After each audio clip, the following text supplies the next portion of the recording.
So how's it going, Oliver? It's fantastic to have you on. I know that we've been planning this thing for a while now, and I'm really looking forward to our conversation. Yeah, I'm glad to be on. These conversations tend to go sometimes in predictable ways and sometimes in unpredictable ways, so we'll keep it as organic as possible. Oh, absolutely. This podcast is completely organic, right? I may have a few questions on the side that I jotted down, right, that I'm interested in, and I want to make sure that I get to. But really, this time is for you to tell your story how you want it to be told, Okay. right? And I pride myself a lot on how the podcast is structured. So I feel like a lot of people appreciate that. Yeah, absolutely. So, Oliver, why don't we get started with, you diving into your background, right? Like how you got into IT, what made you want to get into IT? Was there a certain, show, movie, book that you read, something like that that kind of sparked that interest to make you go down this path? Yeah, it's interesting. I mean, as a young kid, I was always, I was the kid, the math kid, whose parents and grandparents would throw out what's the, multiply these year numbers and, come up with a result. And I had an uncle who was not much older than me, who was going to university, and studying computer science.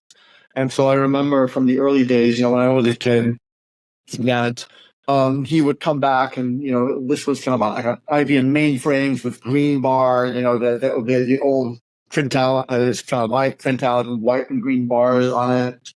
And so I remember always being kind of fascinated by that. Certainly a science fiction person, so, thinking like 2001 Space Odyssey, which of course has HAL and the notion of a malevolent AI method that was necessarily a thing back then. But so I was always kind of felt like I was predestined to go do computer science and math and some combination of the two, and also to kind of study, got a degree in both. And just started, I've always found complexity of kind of turning problems into symbolic logic and running code in the early days to me was just like that was catnip. And so I was always that in this creative process. And I think that maybe being able plus kind of view it as a highly technical thing. I view it as a form of an artisanal thing. If you've seen good code, if you've seen bad code, you understand how to difference between that. And so for me, it was always programming was it. And I was also going to go on from the early days towards really understanding systems well. To the point that, when I joined IBM, I was still other than making operating systems in like assembly language and so, a low level, really understanding all the way down to the hardware, interrupt vectors, the host vectors, those kinds of things. So that's kind of where I cut my teeth. And I think the notion of wanting to know how things work is like such an intrinsic thing to self-intelligence, not to others, right? I mean, I it's bread. And I mean, if it's bread, I need to kind of intrinsically understand the alchemy that kind of goes into that, right? I do these like rice, sourdoughs, stuff like that. And so everything that I tackle, I need to kind of understand how that works and how it's intended to work and how it can be made to actually not work. That's what it's intended. You just tell more that the hacker ethos. Just to see around a little naive, I kind of got into security. And security is this multi-layered thing, right? And in the early days when I learned security, it was basically the non-ingredient servers, authentication systems, and so how do you authenticate? How do you have two parties have an exchange without explicitly saying, here's the password and get proof to each other, but they have access to the same semantic key material, or that you have asymmetric key material and stuff like that. So I got into that. I got into, individual like self-tokens and IPsec and HIKE and most communications. Ultimately, I got acquired. The company that I was at got acquired to Juniper Networks, where I kind of ran into firewalls and IPSs and SSL VPNs and other things. So this entire art of, getting into what is either called secure comms or authentication or preventative stuff. Right? And the epiphany at the end of that journey, and the demarcation point when I kind of came to Vectra, was that, all this preventive stuff that we're doing is just like a filter. It's the first line of defense. Ultimately, the reason people have incident responders and they have SOC teams, is that, yes, that still happens, right? And there's also kind of this interesting thing is when you're on the preventive side, oftentimes you create these preventive controls that, if operated perfectly, might, really save you. But, if you actually took a whole study on the customers, 2% of them were capable of running this thing perfectly because it required a degree of clairvoyance and mental modeling that was just not economically feasible for them to have everything that they had off. And so oftentimes I think my retrospective view of that world is that, the delta between both the theoretical efficacy of a solution and the actual as deployed efficacy of the solution was the large enough human capital that you as the customer were intended to kind of put into the system. And then even if you got it all right, something like Log4j comes along or something like the latest kind of backdoors and balls kind of come along. It's just like, oh, well, or, Microsoft gets one of their signing keys stopped and we start seeing so you still can't deal with the back end of it. And so then, I kind of got to this point of at some point, the law of diminishing returns on the preventive side. Right? It's like, if you put another $1 million to gain another % of efficacy in your prevention, but that's how there's this balance of trade of how much are you working on resilience and detection and response. That's the kind of what brought me to Vectra at the beginning of that journey. To say, okay, I'm going to assume that Vectra has done either a perfect job or an imperfect job, but whatever job they have done to filter out as much unwanted stuff as possible. With a problem that remains on the far side of that, which is, okay, people are still going to get in. Maybe it's because it depends upon, thousands of users for phishing training and, let's assume that they're going to get that right. There was a customer that we had in the early stages. I remember talking to them. This is 10 plus years ago at this point, where I was visiting them in their offices, and the CISO basically said to me, yeah, I have 2,000. I have there's actually 2,053 vulnerabilities in our environment, and their cars are out there in the parking lot, right?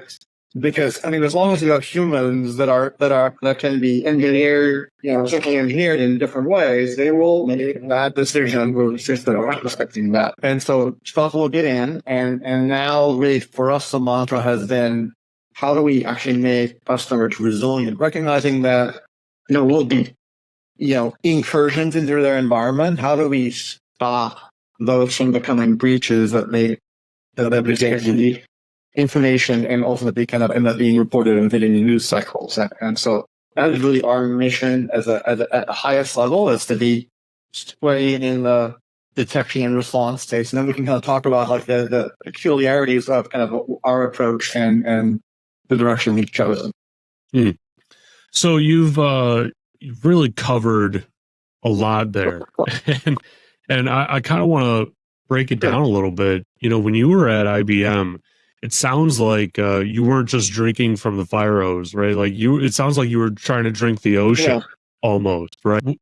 For that sort of environment, for you to cut your teeth in that sort of environment, can you talk a little bit about the dividends that it paid down the road, right? Because I'm sure that pays massive dividends, because even now as a CTO, right, like there's a lot of CTOs or C-level executives out there that are not, they know how to turn on their laptop, get to their email, maybe Teams, right? And that's really it. They rely on the rest of the team to tell them what's going on. I feel like with your experience, it's kind of the other way around. It's kind of like, okay, you tell me what's going on, and I'll probably actually be able to figure it out. It's interesting. Like, people learn. I think getting a grounding in how systems work to set their core, right? Rather than coming to the industry in an age where it's all about light code, and there's some magic where Java light code is executed. I think there's a difference in kind of being able to having gone through the kind of harder to apply to the system. I think the other thing is, I just learned how to learn. And along the way, I met a number of people who were very smart people who were very good at simply saying, hey, well, they didn't understand something. And so we tried to explain something to them, and they didn't understand it. They said, I don't get it. So you get it. And I forced myself, and this is my technique even to this day. I have security researchers reporting to me. I haven't really been a security researcher. I have user experience people reporting to me. I haven't really been a user experience designer. I have data scientists that I talk on a daily basis. I'm math trained, but not really heavily in the data science side. And yet, I've learned how to ask enough questions to construct a mental model for myself that is ultimately accurate, where I can have meaningful conversations with these various parties within our company, and then ultimately kind of with people outside the company. And the one skill that I seemingly seem to have, like, again, when you have a skill yourself, you don't have to think of it as quite exceptional until you kind of go through an entire career and don't find a lot of people, other people. I can understand the essence, the core essence of a problem, and then I can talk to it in various altitudes. And so I can talk to business people and still capture the core essence of it, but have it abstracted at a level where it's not just overwhelmingly, detailed. It doesn't really bring anything to the table. And yet, if I'm going to go talk to a security researcher or a data scientist, I need to be able to speak at a low enough level that it just still feels like it's within their universe and capture the essence of what's hard, what's easy.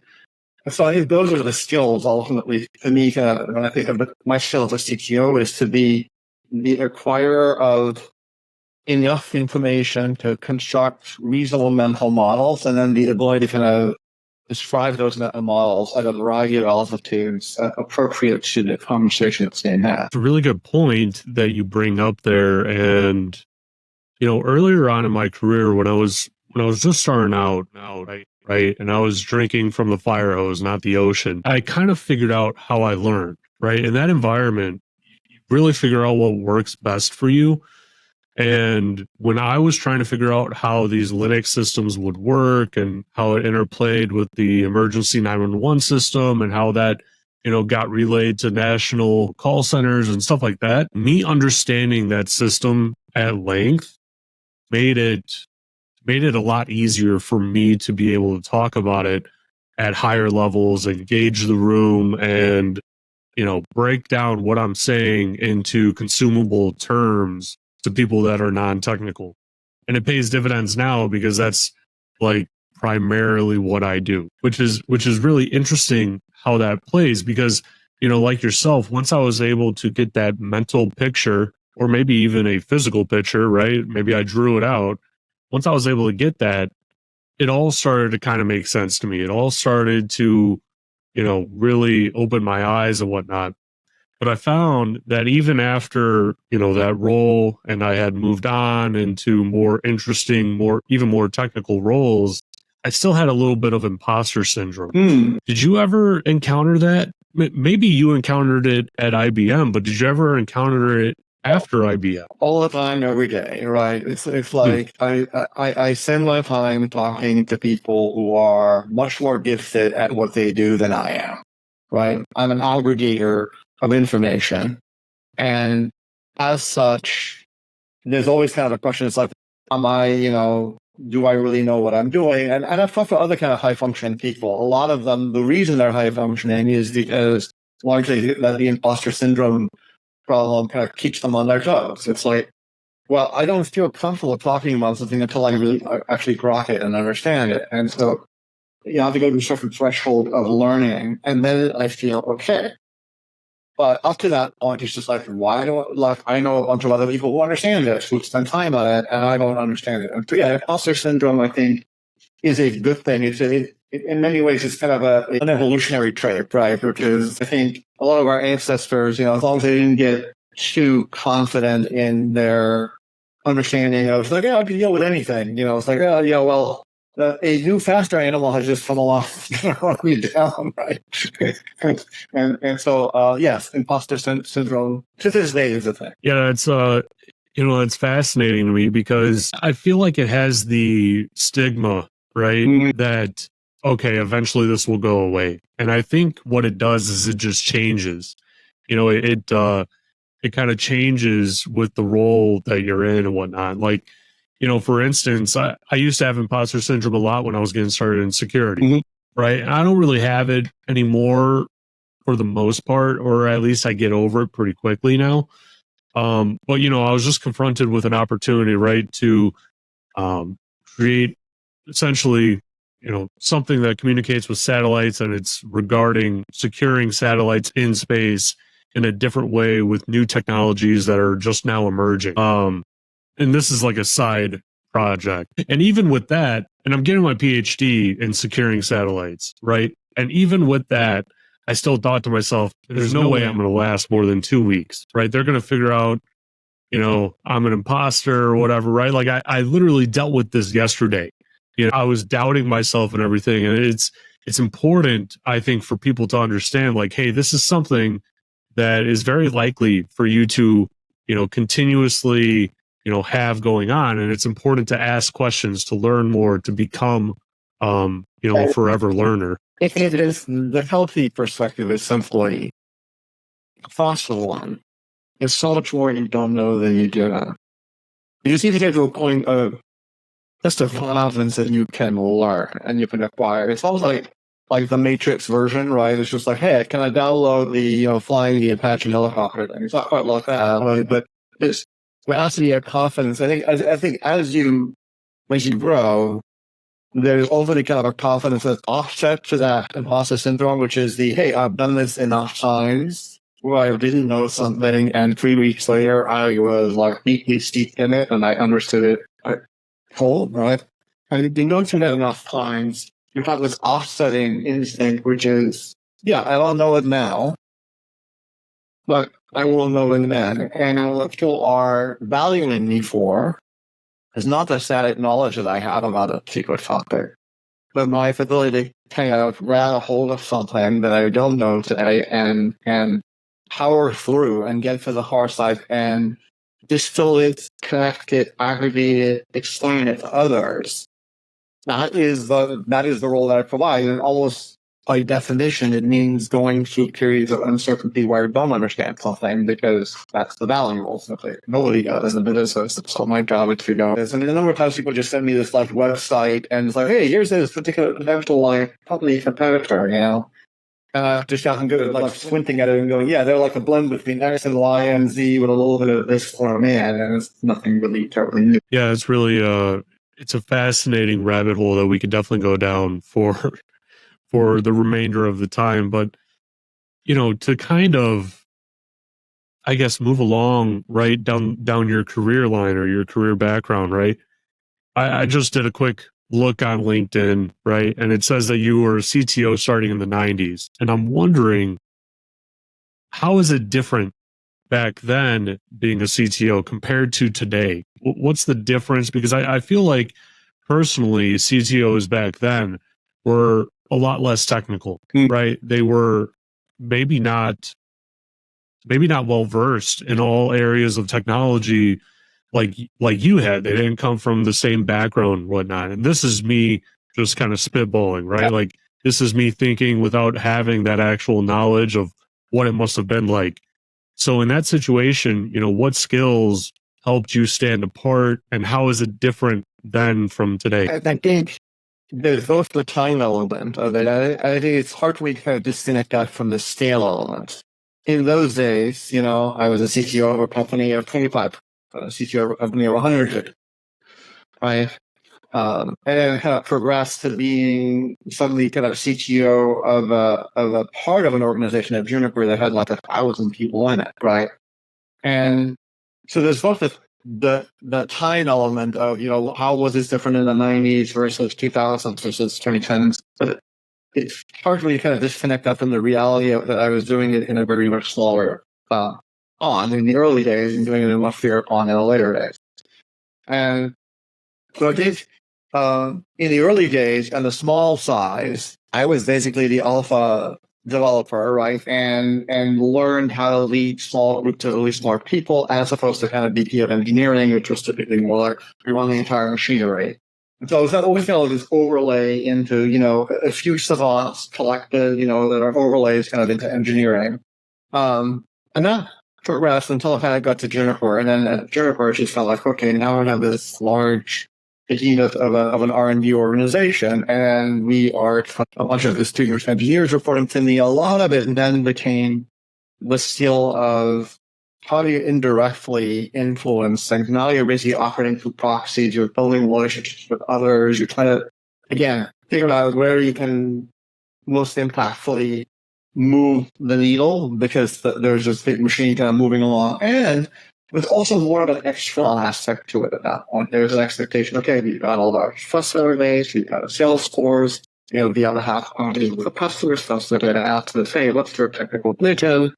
Because customers aren't just buying your product on that day, they're going on a journey with you, and they want to know that your journey and their journey aligns reasonably well. So it's a much more kind of complicated thing. Unfortunately, also kind of oftentimes, like depending on the machinery and the bureaucracy and the existing business, but you also get further removed from actually kind of building cool stuff. Oftentimes in CTO larger organizations, and so coming back to Vectra at a point when in the very early years we had like no product, we had no customers, we had a blank sheet of paper, we had a problem statement. And so it was good to shed that skin, right? And now, we're basically about 600 people now in the company. Now I find myself using some combination of the skills of, how to build things and how not to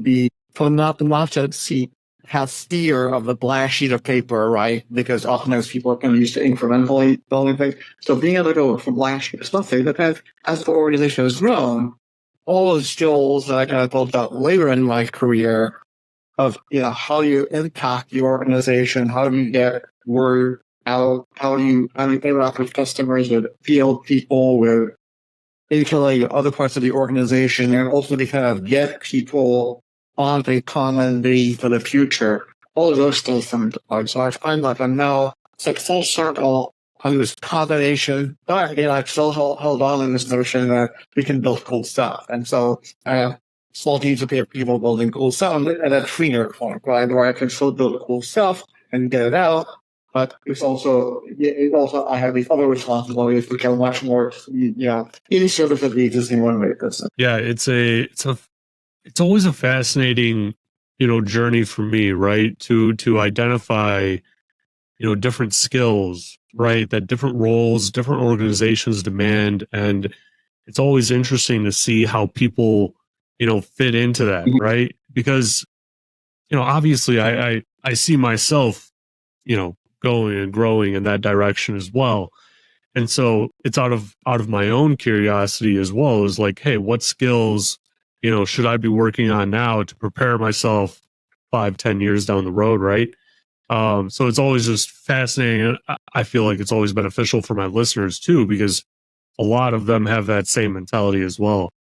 So, let's talk a bit about Vectra. What's the purpose of Vectra? I'm sure a lot of people are just gonna say, "Oh, it's another AI company," right? That's what they're saying to themselves right now. Yeah. What is it? So what is it? So this journey for us, just to put this in perspective, really began kind of in 2012, 2013, right? And so when we were talking about AI, it was a very different kind of AI than what everybody talks about now, which is all, everything's about Gen AI. The notion at the time that I kind of came out of Juniper and came to Vectra was that, hey, we have a problem, which is we want to find attackers at the point that they've already kind of established some foothold inside the perimeter, but before they do you grievous harm. And we were more networking people than endpoint people. So, in lieu of doing that, like obviously CrowdStrike and Cylance and others were in Carbon Black were looking at this from an endpoint perspective. We said, hey, let's start with a network, because that felt like much more of a blank slate at that point. Yes, you had IDSs and things like that that tried to kind of do signature stuff. But we're like, no. There's a can't kind of saying, this is in the days of TensorFlow and other kinds of like a lot of the grounding elements of neural nets that you could build. But you can actually use what I facetiously refer to as fancy math to go look for patterns that are indicative of attackers. And so in the early days, we said, okay, we're gonna basically put sensors on the network to extract data, and we're gonna check that data. We're gonna feed that to a series of different kinds of models. I'm going to look for things that look indicative of an attacker behavior. And then we're going to aggregate those attacker behaviors based on which entities they were attributed to. And then we're going to score those entities and say it's best work. We think this thing, this machine, this account, whatever, is misbehaving in these different ways, and you should go deal with it.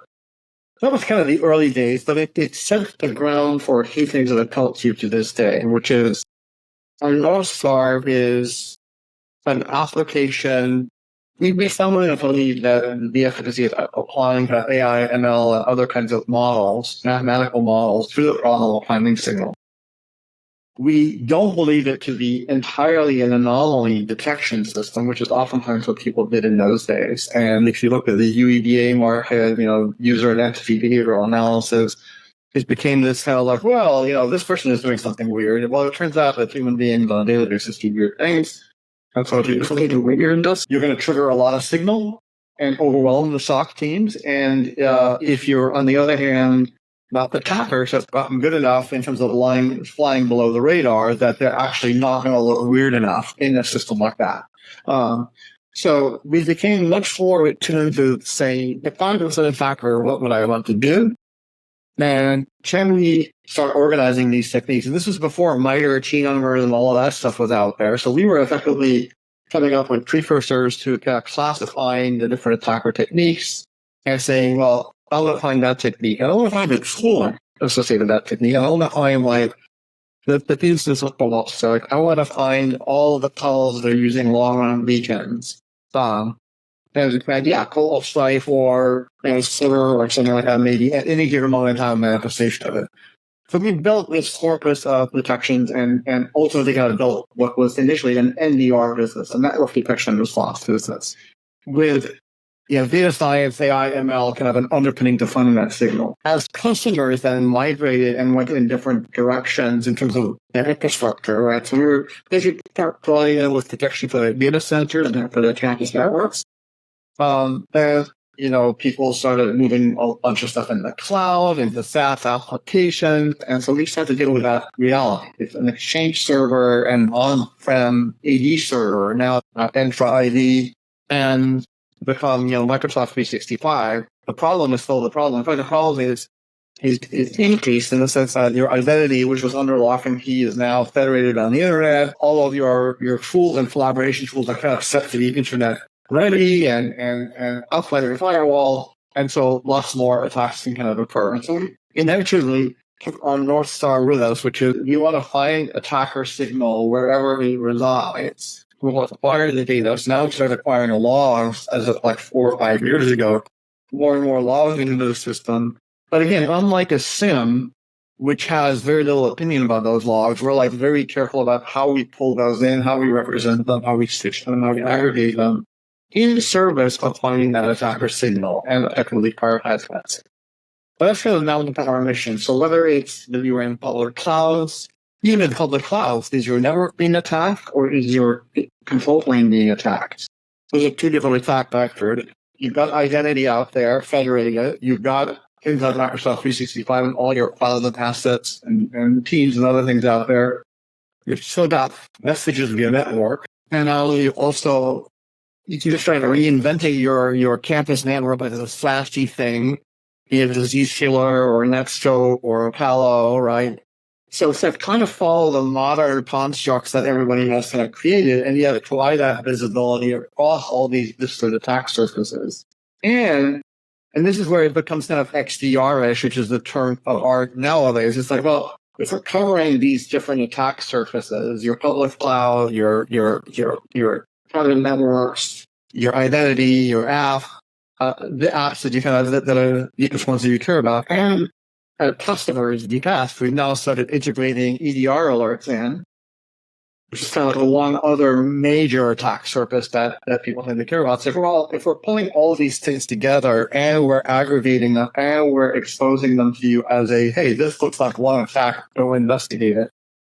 Again, the best term for that in this day and age, even though XDR is still defined, I wouldn't say that's ultimately the mission of XDR. It's can we from a threat detection perspective, like take all of these different signals, some of them are native to us, some of them are third party, stitch them together, get it together, produce great signal, get it together, stitch the worlds together, which is, it sounds trivial, but it isn't, because if you look at an account in this day and age, on-prem, it's going to be a domain/account. In Azure AD, Azure ID will be, your email address. Within Azure itself, there may be SIDs and RIDs and UPN and other kinds of things like that. They all refer to the same object. So the simple problem of people like getting all that stuff to like link up so that if an account is stopped and you have detections related to that account in there as well. Finding people all stitched together, it's a non-trivial problem. And this is where Simmons have struggled, quite frankly, is how this DIY problem along and Simmons and Sora and all like that. And so you're not out of the box to do a lot of that heavy lifting for our customers and connect the dots. And then ultimately kind of prioritize things based on what we know and what they know as a collection.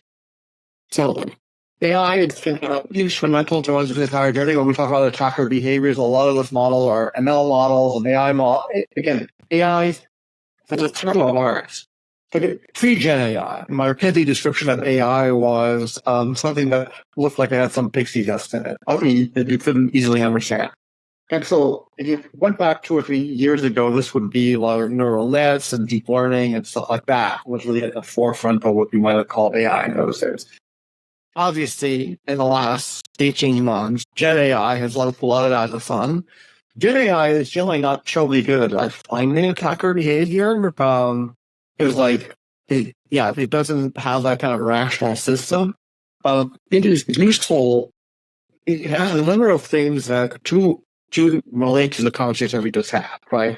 Which is, it can be useful for defenders. If you look at things like Microsoft Security Copilot and other, aspects, Charlotte and others, like there's a notion of, hey, can you lower the bar and make it a little easier for those security analysts to basically give them this corpus of data that we're exposing them to, and have them just deal with it in natural language. That's an edge.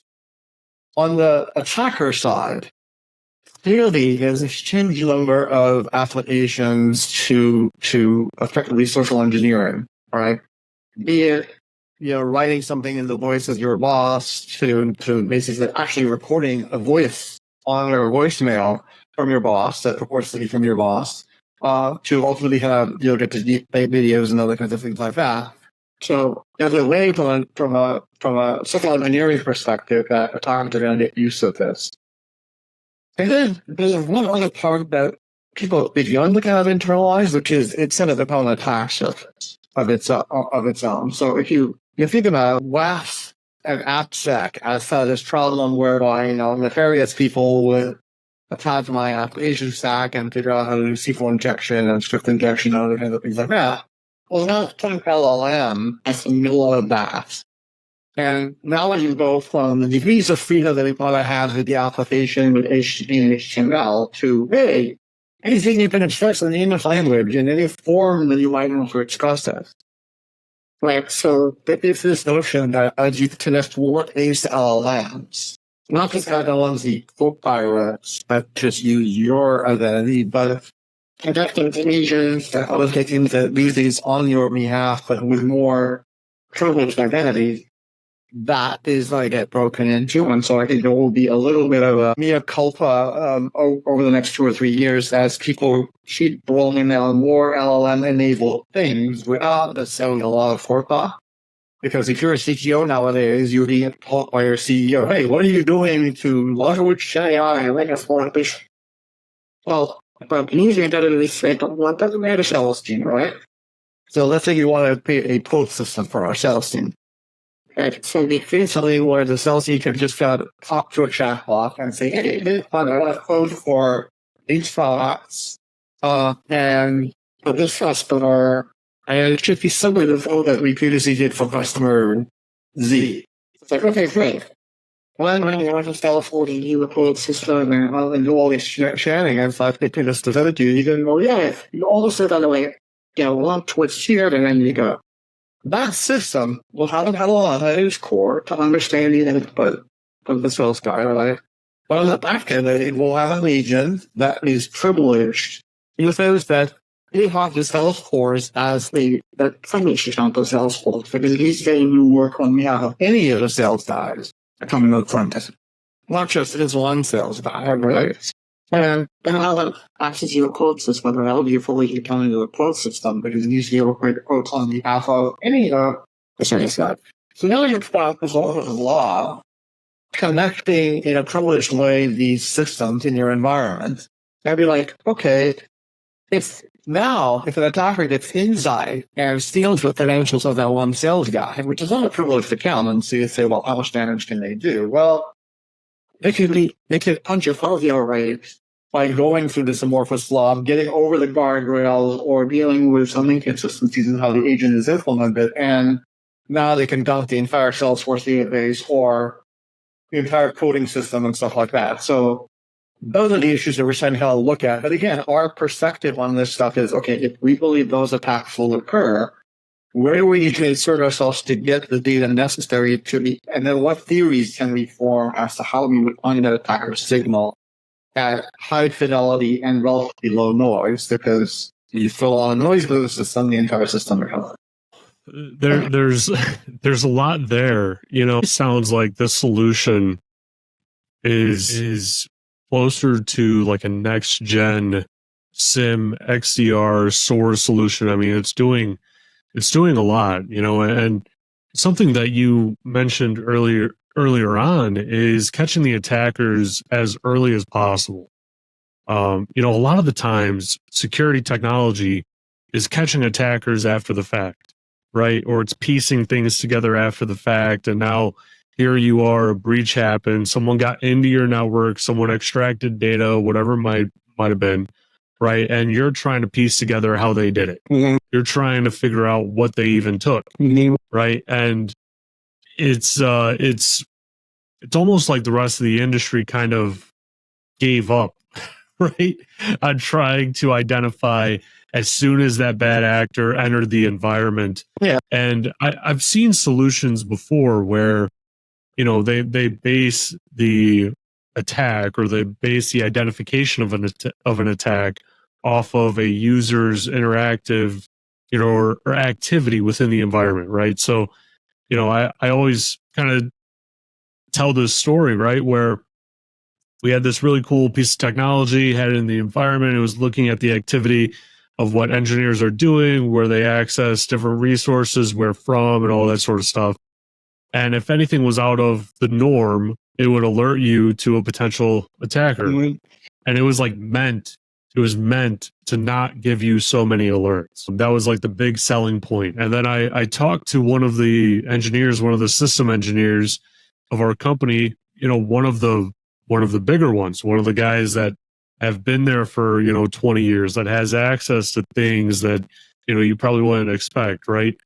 And I brought up that solution. He goes, oh yeah, I have to log into, 25 different systems, once a month I've found, to make sure that I maintain access, because, there's always that one time where you haven't logged in for a couple months and, this solution pings it when you're up at 2 a.m. and you're trying to do work, right? And I'm just sitting here like, man, this guy just like defeated, what was supposed to be the crux of our security program. He just completely defeated it. Yeah, you kind of think about, like, what do I have to do for those systems to kind of remain so they're not to alert on it, right? Effectively. Right. And the way to kind of think about this is again, I think oftentimes people design security solutions for like this idealized view of the world as to how the world works. Again, the standard saying, it's like, oh, users use it, if you observe users for a week, a month, you can pretty much figure out their patterns, and then you will only trigger a handful of anomalies, a year. Okay, great. You've got 100,000 users, a handful of anomalies a year. Let's say 5. I got an alert a year. It's not actually working for us, right? And so part of the epiphany that we had was that if you're trying to perfect any individual signal, one individual signal, and have it be the end-all, be-all for detecting the threat, you're going to invariably fail, because at that narrow a scope, that trying to get that one signal perfect, you will invariably have your raw threshold, and customer A will say it's too noisy, and so you'll basically increase the threshold so you have less noise, and then customer B will say this one. And so you find yourself like constantly kind of going back and forth, dealing with the curse of noise and coverage. For us, I think the epiphany was ultimately you need to allow lower rate signals to connect to the system, and the job is really to aggregate the cumulative and as quickly as possible have preponderance of evidence convince something. Answer those solutions like are the values that pass them when we push these something that because that will be very weaker. And so we go talking about our customers, we want to see it as soon as they have it. But even all of them, yes, it seems the pattern. That way, that way to distinguish itself sufficiently. You're going to have 2,000 alerts a week. If I let this story play out for an hour, 2, 3, the ones that are clearly not threatening will basically split off from the ones that look more threatening, right? And now you have the constructive problem of dealing with the ones that actually look like they're progressing on a threatening path. But it means that you have delayed by 1 or 2 or 3 hours, trying to get on top of it. So this is, I think, for us, it's the journey we try and kind of give it to our customers. The best customers, the customers who are realistic about, what resilience means, get it. A lot of customers coming early in the journey from a kind of preventive mindset. They're like, what do you mean something is in my environment? We should try and detect it immediately. I'm like, yeah, but it's not a tractable problem. There might be 1,000 things in your environment. You can pick them all out, and thereby you're picking up after legitimate users. Or you're setting up a whole bunch of, attempts to kind of triage and deal with signal where just, they don't pick you off and just chill. Let it honorable power, and let's see what they do next before we declare them good or evil. This is, this is a rabbit hole that I feel like we could go down for another couple hours, right? Yeah. That just means that I definitely have to have you back on, and we'll do a part 2 of this. But Oliver, we're unfortunately at the top of our time here that we have. But before I let you go, how about you tell my audience where they could find you if they wanted to reach out, and where they could find Vectra AI if they wanted to, learn more about the product? Yeah, sure. Basically, Vectra AI, easy enough. It's Vectra, and the product. Basically, you can reach out to anybody. Kind of like info at Vectra.ai. Obviously, field teams in all the regions across the world, where they can kind of reach out to us. And people to our website in general, we try and do a good job of providing you not just this kind of marketing architecture, right? You can go to our blog levels and other kinds of stuff like that. If you're trying to reach out to me directly, I'm one of the OGs, so you can just reach me at Oliver at. Nice, awesome. Well, thanks, Oliver. I really appreciate your time, and thanks everyone for listening. I hope you really enjoyed this episode, and we'll most likely, have Oliver back on and do a part 2.